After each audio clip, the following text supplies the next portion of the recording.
Welcome to our channel my Telugu talks.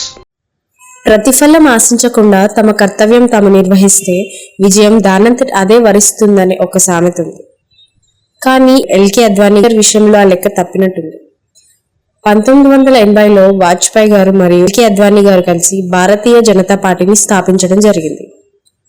Bharatiya Janata పార్టీకి మొదటి అధ్యక్షుడిగా వాజ్పేయి గారిని నియమించడం జరిగింది. 1984 ఇందిరాగాంధీ హత్య అనంతరం జరిగిన ఎలక్షన్స్ లో బీజేపీకి 2 ఎంపీ సీట్లు మాత్రమే గెలుచుకోగలిగింది.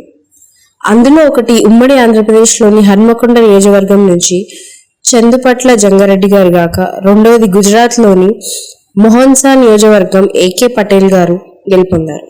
ఎల్కే అద్వానీ గారు మరియు వాజ్పేయి గారు కూడా ఓటమి పాలయ్యారు.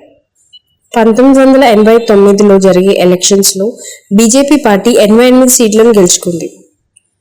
197 స్థానాలతో కాంగ్రెస్ పార్టీ అతిపెద్ద పార్టీగా ఉన్నప్పటికీ కాంగ్రెస్ నుంచి విడిపోయిన విపి సింగ్ గారు మరియు కొంతమంది స్థాపించిన జేడీయూ పార్టీ 147 స్థానాలతో రెండవ అతిపెద్ద పార్టీగా అవతరించింది.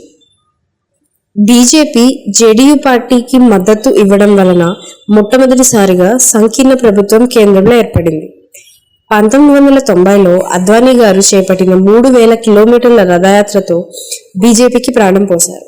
అద్వానీ గారి రథయాత్రను బీహార్లో లల్లు ప్రసాద్ యాదవ్ గారు ఆపివేసి అద్వానీ గారిని అరెస్ట్ చేయడం వల్ల బీజేపీ తన మద్దతును ఉపసంహరించుకుంది.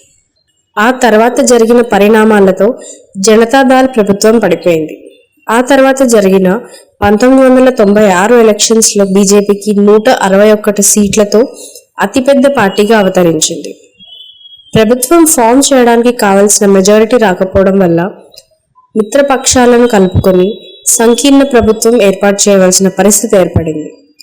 కానీ మిత్రపక్షాలు అతివాదిగా ముద్రపడినటువంటి ఎల్కే అద్వానీ గారిని ప్రధానమంత్రిగా ఉండటానికి అంగీకరించలేదు.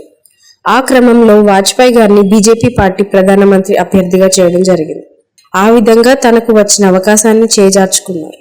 కానీ ఆ ప్రభుత్వం 13 రోజులు మాత్రమే అధికారంలో ఉండగలిగింది. మిత్రపక్షాల నుంచి తగినంత మద్దతు లభించకపోవడంతో లోక్సభలో తమ మెజారిటీని నిరూపించుకోలేక పతనమైంది.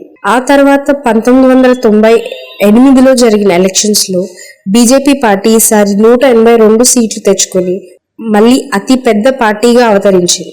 బీజేపీ పార్టీ మిత్రపక్షాలను కలుపుకొని ఎన్డీఏ ఫామ్ చేయడం జరిగింది. ఈసారి కూడా ప్రధానమంత్రి పదవి వాజ్పేయి గారికి దక్కింది. అద్వానీ గారు ఉప ప్రధాని మరియు హోమ్ మినిస్టర్ గా సరిపెట్టుకోవాల్సి వచ్చింది. కానీ 1999 మేలో జయలలిత గారు కరుణానిధిపై చర్యలు తీసుకోవాలని పట్టుపట్టడం జరిగింది. మిత్రపక్షాలు కోరిన కోరికలను తీర్చడం ఇష్టం లేక వాజ్పేయి గారు తిరస్కరించారు. దానితో జయలలిత గారు తమ మద్దతు ఉపసంహరించుకున్నారు. లోక్సభలో అవిశ్వాస తీర్మానంలో ఒకే ఒక్క సీటుతో ఓడిపోవడం జరిగింది. వాజ్పేయి గారు తమ ప్రధానమంత్రి పదవికి రాజీనామా చేశారు. 1999 అక్టోబర్లో జరిగిన ఎలక్షన్స్ లో ఎన్డీఏ కూటమి భారీ మెజారిటీతో గెలుపొందింది. ఎన్డీఏ కూటమి 303 స్థానాలను గెలుచుకుంది. కానీ బీజేపీకి 183 స్థానాలు మాత్రమే దక్కాయి. ఈసారి కూడా అద్వానీ గారిని ప్రధానమంత్రిని చేయడానికి మిత్రపక్షాలు ఒప్పుకోకపోవడం వల్ల వాజ్పేయి గారిని ప్రధానమంత్రిగా చేయడం జరిగింది. అలా వచ్చిన ప్రతి అవకాశాన్ని తన మీద ఉన్న అతివాద ముద్ర వలన అద్వానీ గారు చేజార్చుకున్నారు. ఒక విధంగా బీజేపీ పుంజుకోవడానికి అద్వానీ గారి తన సాయి శక్తుల కృషి చేశారు. కానీ ప్రతిఫలం మాత్రం అందుకోలేకపోయారు.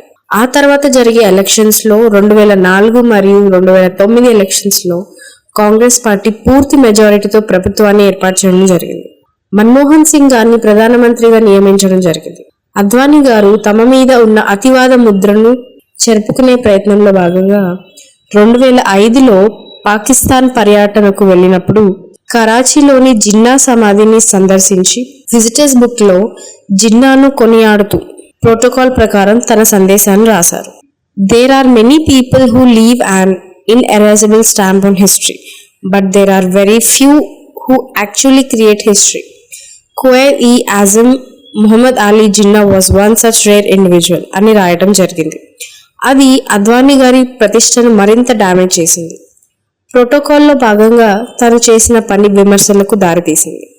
ముఖ్యంగా ఆర్ఎస్ఎస్ తీవ్రంగా విమర్శించింది. 2014 ఎలక్షన్స్ ముందు ప్రధాని రేస్లో ఉండవలసిన అద్వానీని తప్పించి యువకుడు అయినటువంటి మోడీ గారికి అవకాశం లభించింది. తన శిష్యుడైన మోడీ గారు సంపూర్ణ మెజారిటీతో, కనీవిని ఎరగని మెజారిటీతో అధికార పీఠం చేపట్టారు. తన గురువు అయినటువంటి అద్వానీ గారిని కనీసం రాష్ట్రపతి పదవి కూడా లభించలేదు. అద్వానీ గారి మీద ఉన్న రామ జన్మభూమి కేసు దానికి ప్రతిబంధంగా నిలబడింది. అద్వానీ గారికి రాజకీయాలలో బలమైన శత్రువులు ఎవరూ లేనప్పటికీ పరిస్థితులు ప్రతిసారి తనకు వ్యతిరేకంగా ఉండటంతో అత్యుత్తమైన ప్రధాని మరియు రాష్ట్రపతి పదవులు అందుకోలేకపోయారు. తనకన్నా ఎంతో మంది అసమర్థులు ప్రధానమంత్రులు కాగలిగారు, కానీ అన్ని అర్హతలున్న అద్వానీ గారు ప్రధానమంత్రి కాలేకపోయారు.